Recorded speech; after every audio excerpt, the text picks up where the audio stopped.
오늘은 사순절 둘째 주간입니다. 교회 절기에서 40일을 지키는 절기가 1년에 2번이 있어요. 지금 우리가 부활절을 앞두고 있는 사순절 있고요. 또 하나는 그 예수님의 탄생을 기념하는 성탄절, 그 40일 전에 대강절 혹은 대림절 이렇게 해서 지키는 절기가 있습니다. 그 성탄을 기점으로 뒤로 40일을 정해서 대강절, 대림절을 지키는 것은 예수님께서 한 번 오시고 그리고 한 번 오셨으니까 또 오실 거잖아요. 다시 예수님이 오신다면 우리는 어떤 모습으로 예수님을 맞이할까 고민하는 절기예요.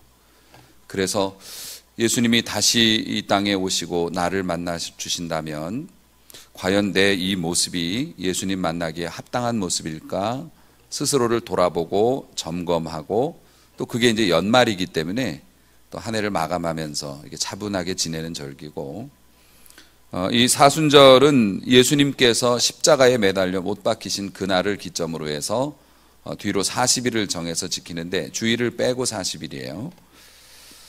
이 사순절 기간 동안에는 예수님의 십자가 그리고 우리를 위해서 고난당하신 거 그거를 이제 묵상하면서 사순절은 우리도 예수님처럼 살아가야겠다라고 훈련받는 기간이에요.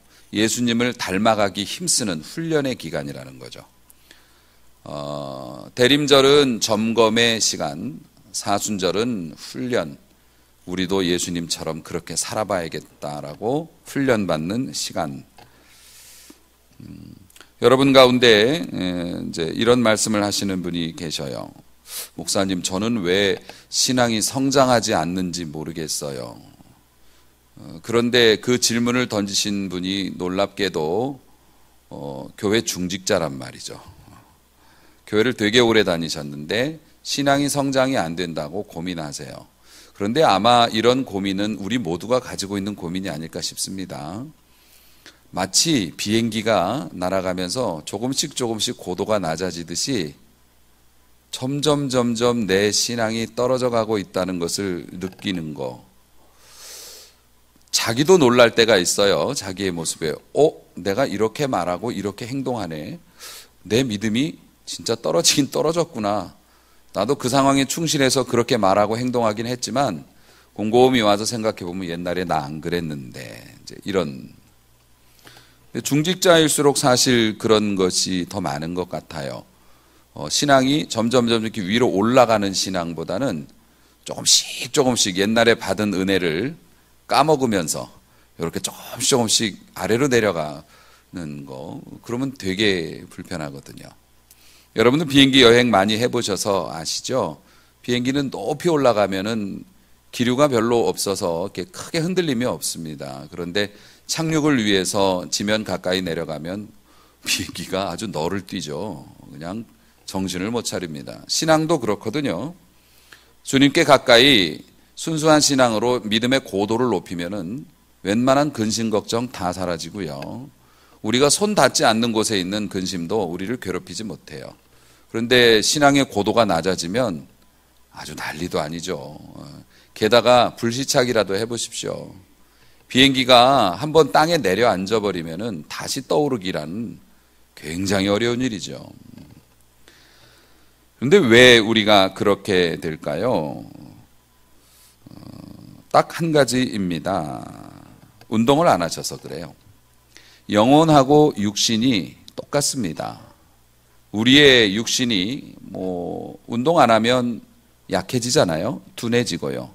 그리고 병이 듭니다. 영혼도 마찬가지예요. 운동 안 하면은 영혼이 약해지고 둔해지고 그렇습니다. 영혼도 병에 걸려요. 우리도 그냥 열심히 평소처럼 살았는데도 갑자기 감기 걸려가지고 막 며칠씩 고생하기도 하고요. 배탈이 나기도 하고 또 심지어는 이상한 바이러스에 걸려서 중내산해하기도 하고 막 그렇습니다. 근데 대개는 낫죠. 고생은 좀 해서 그렇지 며칠 약 먹고 또 몸조심하면 또 낫습니다. 영혼도 똑같아요. 나는 생각지도 않았는데 엉뚱하게 시험이 드는 경우도 있고요. 완전 날벼락처럼 그렇게 내 영혼이 그냥 흔들리는 경우도, 그런 일도 겪어요. 내 실수가 아닌데도. 또 혹은 그냥 평소처럼 생활했는데 괜히 마음이 안 좋아가지고 끙끙 앓다가 또 시간이 되면 우리 몸이 회복되는 것처럼 위로 좀 받고 시간 되면 또 잊어버리고 지나가고 이제 그럽니다. 그러다가 이거 못 나으면요. 육신의 병이 걸려서 못 나오면 죽는 거잖아요. 영혼도 죽을 수가 있어요. 영혼이 죽으면 큰일 나는 거죠. 그러면 생명의 나라에 들어가지 못할 테니까. 그래서 영혼이 완전히 죽기 전에 하나님이 데려가시기도 하고 그럽니다. 야, 너는 여기 있으면 네가 손해다, 야. 그러니까 나랑 가자, 이러는 경우도 있죠. 우리가 영혼의 운동을 해야 한다라고 했는데요. 육신의 운동은 뭐 역기 같은 거 들고 열심히 걸어 다니고 그러면 되죠. 영혼은 어떻게 운동을 해야 하는가? 영혼의 운동은 딱 하나, 십자가를 지는 게 영혼의 운동이에요. 더 정확히 말하면 여러분이 날아가는 비행기라고 봤을 때 여러분이 십자가를 지고 있으면 뭐 정도의 차이는 있겠지만 올라가는 삶을 사실 거고요. 점점 신앙적으로 성숙해지고 성장하는. 여러분이 십자가를 안 지고 계시다면 내려가는 삶을 살게 될 겁니다. 비행기 날개가 내려가게끔 조정이 돼 있으면 가면 갈수록 내려가지면 올라가겠습니까? 문제는 십자가를 우리가 지고 있느냐의 문제예요. 여기에서 상당히 많은 오해가 있어요. 그래서 예수님께서도 십자가를 지는 문제에 대해서 복음서에서, 신약에서 여러 차례 언급을 하셨어요. 마태복음 10장 38절 39절을 보니 자기 십자가를 지고 나를 좇지 않는 자 내게 합당하지 않다. 자기 십자가를 지고 나를 따르는 자, 그런 사람이 아니면 난 별로야 라고 말씀하신 거예요. 내게 합당하지 않아. 내게 합당하지 않은 사람을 내 집에 들이진 않습니다. 저도. 제가 싫은 사람을 제 집으로 들여보내진 않겠죠. 저와 같은 상에서 밥을 먹으려 하지도 않을 겁니다. 내게 합당하지 않은, 나하고 맞지 않고 어울리지 않고 나의 적이라고 생각이 되면 내가 나눌 리가 없죠. 예수님께서 내게 합당하지 않다는 건 너는 내 얼굴 볼 생각 말아라라는 뜻이라서 우리로서는 굉장한 무서운 벌이 되죠. 결국 주님의 얼굴을 보고 주님의 상에서 먹고 은혜 받고 행복한 삶을 살려면 십자가를 지고 따라가야 된다고 말씀하시고요. 누가복음 14장 27절에도 누구든지 자기 십자가를 지고 나를 좇지 않는 자 능히 나의 제자가 되지 못할 것이다 말씀하셨어요. 교인들 중에서는 두 부류죠. 무리가 있고 제자가 있습니다. 무리는 떡을 주면 좋아하고 안 주면 돌을 던지는 사람이 무리입니다. 자신의 이익과 필요, 자신이 대접을 받으면 신앙생활답게 하고 그게 안 되면 등을 돌리는 사람이 무리입니다. 제자는 죽든 살든 배부르든 배고프든 어찌 되었든 스승을 따라 닮은 삶을 살려고 하고 그 스승과 생사고락을 같이 합니다. 그래서 제자와 일반 무리는 대접도 다르죠. 제자가 되기 위해서 무엇을 하라 말씀하셨나요? 자기 십자가를 지고 나를 좇아야 한다라고 주님이 말씀하셨어요. 그렇지 않으면 절대로 내 제자로 인정받지 못할 거라고 말씀하셨어요. 근데 우리가 이 십자가를 지는 이 일만 나오면 알레르기 반응이 나오는 이유가 뭐냐면 십자가의 짐이라는 게 힘들다고 생각을 하고 무섭다고 생각을 하기 때문입니다. 예수님이 돌아가신 십자가, 피범벅이 되어 있는 그 십자가, 베드로가 죽은 십자가, 거꾸로 매달려서 비참하게 죽은 그 십자가. 그래서 십자가는 무거운 것이고 무서운 것이고 나 같은 사람이 지는 게 아니라 목사님 같은 분이 지셔야죠. 사도 바울이나 우리 목사님이나 선교사님 같은 분들이 십자가 지시는 거고 그 십자가 지고 가시면 저희는 따라가는 거 아닙니까? 아니랍니다. 예수님께서는 분명히 오늘 본문 23절에 말씀하셨어요. 날마다 제 십자가를 지고, 다시 말해서 여러분의 십자가가 따로 있대요. 그것도 매일매일 져야 하는 십자가가 따로 있다는 겁니다. 가만히 보면 우리가 짊어져야 할 십자가라는 게 사실 형틀은 아니죠. 여러분이 жил머져야 할 십자가의 몇 가지 특징이 이렇게 말씀을 보니 있더라고요. 23절 말씀을 다시 보면 무리에게 이제 말씀하셨어요. 사람들한테 말씀하셨어요. 아무든지 어떤 사람이든지 나를 따라오려거든 이렇게 되어 있고요. 24절에는 누구든지 제 목숨을 구원하고자 하면 이렇게 되어 있어요. 이 말씀의 의미는 뭐냐면 모든 사람이라는 뜻이에요. 어느 사람이든 누구든지, 다시 말해서 이 모든 여기에 계신 모든 신자들은 다 십자가를 져야 하는 의무가 있는 분들이라는 거죠. 십자가는 자기 것이 있어요. 그리고 다 짊어져야 해요. 날개가 없는 비행기가 날아갈 수 없듯이 십자가가 없으면 주님께 나아갈 수가 없죠. 또 하나, 십자가를 지는 것을 말씀하시면서 날마다라고 말씀하셨으니까 지속적으로 지는 거예요. 하루만 지는 게 아니고 매일매일 지는 거라고 합니다. 또 십자가를 진다는 것은 그래요. 맞습니다. 고통스러운 일이에요. 아무도 십자가를 웃으면서 질 수는 없어요. 편하고 쉬운 일이 십자가일 수는 없는 것 같아요. 여기를 잘 여러분이 주목하셔야 합니다. 여기에 중요한 진리가 있어요. 여러분이 많은 일을 감당하고 종교적인 행위를 교회에서 교회 밖에서 많이 한다고 해도 이게 다 십자가는 아닐 수 있다는 사실이에요. 흔한 이야기로 천국에 가면 이 땅에서 행한 대로 대접을 받는다라는 원칙이 있지 않습니까? 그래서 천국에 가면 우리 집사님들은 천국 식당에서 좋은 자리에 앉아서 식사하시고요. 장로님들은 서빙 보시고요. 목사님은 어디로 갔을까? 배달 나간대요. 왜냐하면 우리 집사님들보다 장로님들이 더 대접을 많이 받으셨고 인정을 많이 받으셨고 칭찬을 많이 받으셨고, 장로님들보다 목사님이 더 대접을 많이 받았고 더 사람들에게 칭송을 받았고, 실제로 어느 정도 규모 이상의 교회가 되면 담임 목회자 같은 경우에는 사실 상당한 그 물질적인 혜택이나 또 여러 가지, 요즘에 누가 존경받습니까? 국회의원이 존경을 받나요? 대통령이 존경을 받나요? 그래도 목사님은 존경하시잖아요. 성도님들이 대접해 주시고.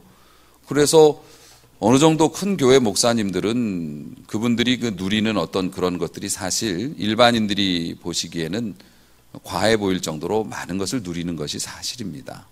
그런데 이제 그런 분들은 다 배달 다니셔야 되는 거죠. 왜냐하면은 우리가 종교적인 일을 하고 그 일에 대해서 보응을 받고 또 이 하는 일을 하는 목적이 나의 즐거움이나 나의 실력을 뽐내기 위해서라든가 어떤 특별한 목적을 가지고 하면 많은 일을 감당하고 내가 짊어지고 있어도 십자가라고 말은 안 할 거예요. 우리들은 볼 때 와, 저 장로님은, 저 집사님은 저런 일도 하시고 이런 일도 하시고 이런 일도 하시고 그래서 십자가를 부담을 많이 느끼니까 십자가를 지고 있겠다라고 생각하지만 예수님의 눈으로 보시면 아닌 것 같은데 저 사람 등에는 십자가가 안 보이는데, 왜냐하면은 자기가 좋아서 하는 거고 또 인정받으려고 하는 거고 또 대접을 받고 있고, 어떤 분들은 힘들면 다 십자가라고 말씀하시는 분이 있어요.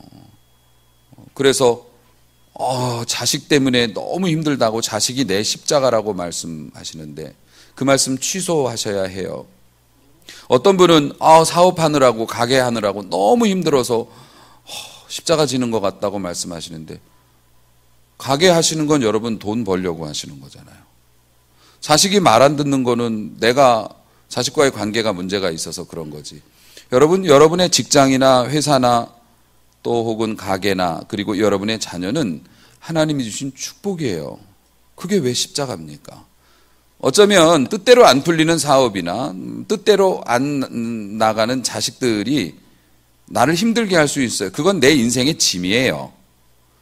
인생을 살다 보면 짊어져야 할 짐이 있고 감당해야 될 몫이 있어서 내 인생의 짐이지 십자가는 아니라고. 그러니까 여러분이 힘들다고 그게 다 십자가라고 말하면 안 돼요. 어쩌면 그 일이 교회의 유익이 되기도 하고 주님이 영광을 받으실 수도 있지만 주님께서 그분을 보실 때는 스코어보드에는 십자가로는 안 올라가 있다는 거죠. 그런데 중요한 건 뭐냐면 우리의 삶에서 십자가를 지지 않으면 주님의 진정한 제자가 될 수도 없고 주님이 탐탁치 않게 여기신다잖아요. 그러니까 우리의 믿음이 많은 일을 감당함에도 성실하게 살아도 점점 내려가는 거예요. 그러다가 추락 직전까지 가서 주님이 우리를 사랑하시니까 뒤통수를 한 대 갈기시든지 아니면 기적을 보여주셔서 다시 믿음이 있게 올라가게 만드시기도 하지만 우리의 삶의 태도가 그렇다면 주님의 은혜로 한 번 올라가도 또 내려오니까 그 삶이 좋은 거는 아니죠. 아니 날이 갈수록 병이 나아가고 건강해져 가야지 살맛이 나는 거지. 똑같이 병원에 누워 있어도 똑같이 몸을 못 움직여도 나아가는 사람이 살만한 것이지 계속 더 안 좋아져 가는 사람이 좋은 건 아니지 않습니까? 그래서 이 십자가를 지는 문제는 우리가 꼭 해결을 하고 가야 할 문제예요. 신앙인들에게 있어서는. 여러분, 제가 그냥 한마디로 정리를 해드립니다. 십자가를 지는 게 무엇이냐? 왜냐하면은 자기 몫의 십자가가 있고 매일의 십자가가 있기 때문에 요것이요라고 딱 말씀해 드릴 수는 없지만 정리는 가능해요. 십자가를 진다는 게 뭐냐면은요, 싫어, 힘들어, 우리가 잘 쓰는 말 부담스러워, 그리고 내 체질이 아니야, 무서워, 또 혹은 그냥 싫어, 내가 몸과 마음이 편안치 않아서 이거를 하고 싶지 않아. 그런데 해요. 왜 하냐면 하나님이 원하시기 때문에, 그 한마디 때문에 그걸 해요. 그게 안부의 문자 하나든지 아니면 교회 봉사를 하는 일이든지 그것이 헌금을 조금 더 드리는 일이든지 아니면은 정말로 내 생명을 바치는 일이든지 이 명령에 순종하지 않을 이유가 99개. 그런데 하나님께서 원하시는 것이기 때문에 그 한계를 보고 움직여요. 그러면 그게 십자가예요. 주님이 보시는 십자가. 이해되셨나요? 우리의 삶으로 적용을 해 보겠습니다. 우리는 계산을 할 줄 압니다. 계산을 하는 것은 인간이 가진 귀한 은사 중에 하나죠. 계산을 하기 때문에 우리가 이렇게 또 살아있는 것이고요. 십자가를 지는 일에 관해서 여러분이 정말 단 1%도, 정말 0.1%도 아무 생각이 없어서 그 일을 그냥 계산적으로 행동했다면 그거는 주님이 물으시는 문제가 아니에요. 그런데 많은 사람들이 알아요. 무엇이 주님이 원하시는 것인지. 모르는 거는 문제가 안 돼요. 근데 알아요. 그래서 우리는 이런 말을 잘 써요. 부담스럽지만 기도해 보겠습니다. 저는 그것을 거절로 들어요. 기도해 보겠다는 사람 치고 교회가 원하거나 목회자가 원하거나 신앙적으로 합당하다고 생각되는 일로 돌아오신 분이 사실은 제 기억에는 아직은 없네요. 어찌 그리 신앙적인 말씀을 하시면서 신앙과 반대되는 결론을 내리신 거예요. 원래 마음에는 이미 자신의 결론이 섰죠. 그리고 그 확신을 갖기 위해서 엎드리는데 하나님이 은혜를 주시고 마음을 깨트리실 리가 있나요? 본인이 알아요. 그래서 이런 말씀도 하세요. 목사님, 이렇게 하는 게 맞긴 하지만, 이렇게 하는 게 하나님이 원하시는 것이긴 하지만, 목사님도 아시다시피 지금 제 형편이 이렇고 다른 사람과의 관계가 이렇고 이런 상황이 이렇고 그렇기 때문에 안 되겠습니다. 그러면 이제 그 십자가는 못 진 거죠, 여러분, 목사님 말을 꼭 들어야만 십자가는 아니에요. 순종은 아니에요. 저는 그렇게 빡빡한 사람도 아니고, 물론 제가 원하는 대로 여러분이 움직였으면 좋겠지만 제가 원하는 게 다 옳은 것도 아니에요. 저도 욕심으로 또 할 때도 있고 저도 실수를 해서 여러분에게 요청할 때도 있죠. 여러분이 마음속으로 내린 생각, 여러분의 마음속으로 맞아, 이렇게 하면 하나님이 되게 좋아하시긴 하겠다. 근데 나는 안 돼.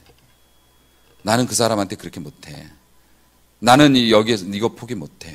이렇게 하면 내 삶이 어떻게 변할지, 어떻게 될지, 아니야. 하나님이 좋아하시겠지만 나는 약해서 그런 거 못해. 그러면 여러분에게 드리워진, 제시되어진 십자가를 외면하는 것이 되겠죠. 이제 이런 것들이 습관이 되면 천하의 어떤 설교를 들어도, 천하의 어떤 간증을 들어도 참고사항일 뿐이지 결정적인 순간에는 내 마음을 따르죠. 그러면 내려가는 수밖에는 없죠. 사랑하는 성도 여러분, 앞서 신앙이 성장하지 않고 기쁨이 없다고 하는 오래 믿은 사람의 이야기를 했습니다마는 그거 십자가 안 져서 그러세요. 십자가가 꼭 종교적인 일이라고만 또 판단하시지도 않았으면 좋겠어요. 여러분, 하나님은 교회 안에만 계신 분이 아니라 여러분의 사업장이나 여러분의 개인적인 모임이나 모든 부분에 다 계시기 때문에 거기에서도 하나님의 뜻이 있으시거든요. 얘야, 그거 안 마셨으면 좋겠다. 근데 목사님, 아니죠. 하나님 이거 안 마시면 직장 상사한테 그리고 오늘 제가 울적하거든요. 얘야, 그런 약속 안 했으면 좋겠다. 얘야, 그거는 정당하지 않은 것 같다. 얘야, 지금은 네가 사과할 때인 것 같다. 지금은 네가 참아야 할 때인 것 같다. 우리의 삶에서, 우리의 삶의 영역에서 그런 도전이나 그런 것들이 굉장히 많습니다. 이게 여러분이 지는 개인적인 십자가예요. 꼭 교회를 위해서 여러분의 재산을 팔고 무슨 운명을 바꾸고, 아니요. 매일 지는 여러분 몫의 십자가가 있어요. 남의 십자가 보면서 와, 목사님이 지는 저런 십자가 난 못 져. 누가 제 거 지라고 그랬습니까? 여러분 거 지라고 그랬죠. 여러분의 십자가는 여러분이 질 만한 걸로 주님이 주시는 거니까. 얘야, 욕하지 마. 이러실 수도 있고요. 화나게 하는 걸요. 늘 해왔던 건데요. 해야 속 시원한 걸요. 자식이 말을 안 듣는데요. 그러니까 욕하지 말고 기도해. 제가 욕을 할 만한 그 상황은 99개지만 주님이 욕하지 말고 기도하라시니 오늘 한번 기도하겠습니다. 이게 십자가를 지는 거예요. 작은 십자가부터 여러분 지실 수 있었으면 좋겠어요. 그러면 큰 십자가도 주님이 주시겠죠. 사랑하는 성도 여러분, 그러면 왜 우리가 그렇게 살아야 하나요? 십자가가 뭡니까? 원래 예수님이 당하셨던 고난의 상징 아닙니까? 예수님이 그렇게 사셨기 때문에 그래요. 예수님이 이 땅에 오실 이유가 없었습니다.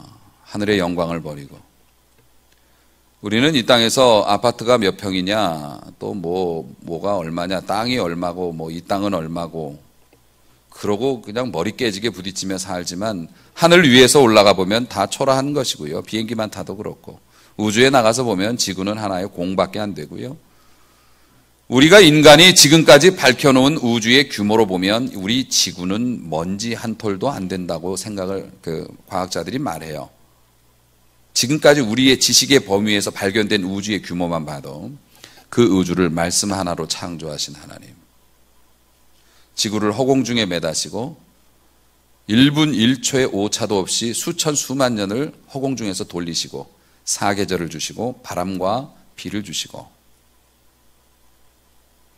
지구가 1초에 1200km의 속도로 달려나가는데 그런데도 연필 하나를 세워놓으면 흔들리지 않고 서 있게 만들어주시는 정교하신 그 하나님. 그 능력의 하나님이 나라 중에서도 제일 힘든 나라, 그 나라의 백성 중에서도 제일 가난한 사람, 그 가난한 사람 중에서도 삶 속에서도 제일 절박할 때 집을 떠나서 외지에 와서 그때 만삭의 몸으로 애가 태어나니 방을 구할 수도 없고 구할 돈도 없지만 방을 구할 수도 없고 짐승의 밥그릇에 자기 자식을 눕혀야만 했던 그 가장 그런 사람의 몸을 빌어서 이 땅에 왜 하나님이 오셔야 했느냐 말이죠.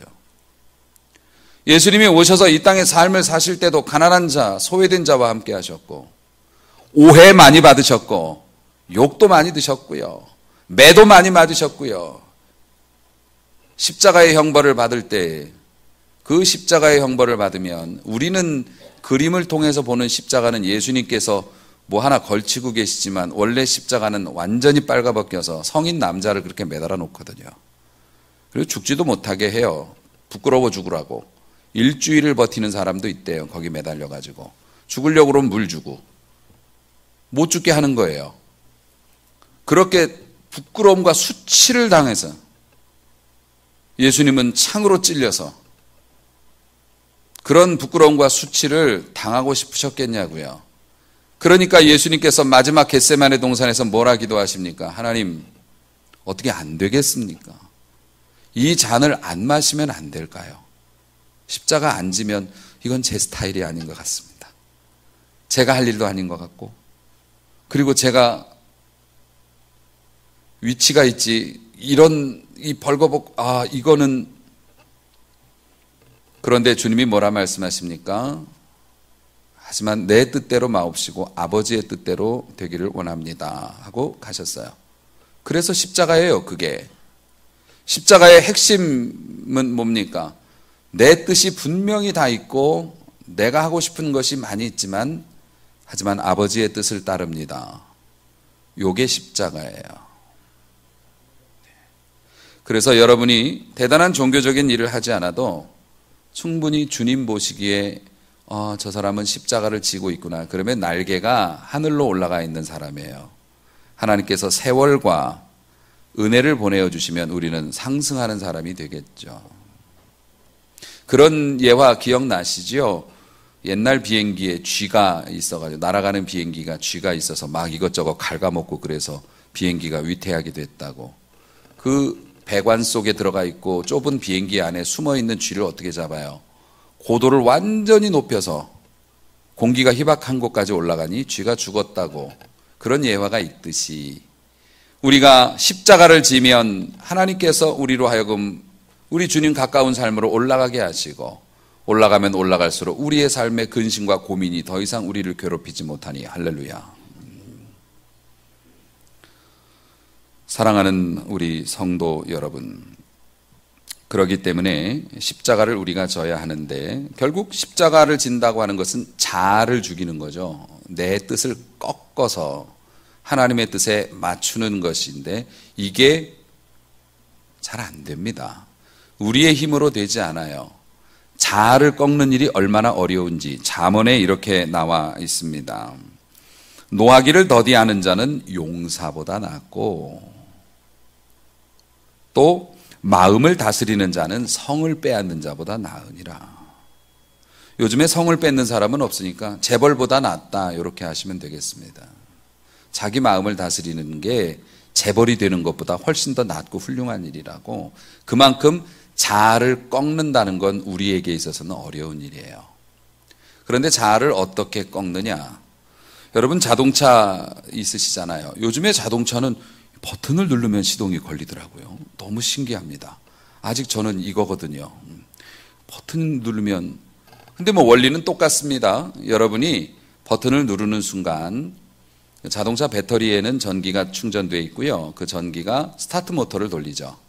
그래서 그 모터가 자동차 엔진을 몇 바퀴를 이렇게 힘차게 돌려줍니다. 그러면 그 엔진 안에 있는 연료와 공기와 또 스파크가 탁 맞아 떨어져서 엔진이 붕 하고 돌아갑니다.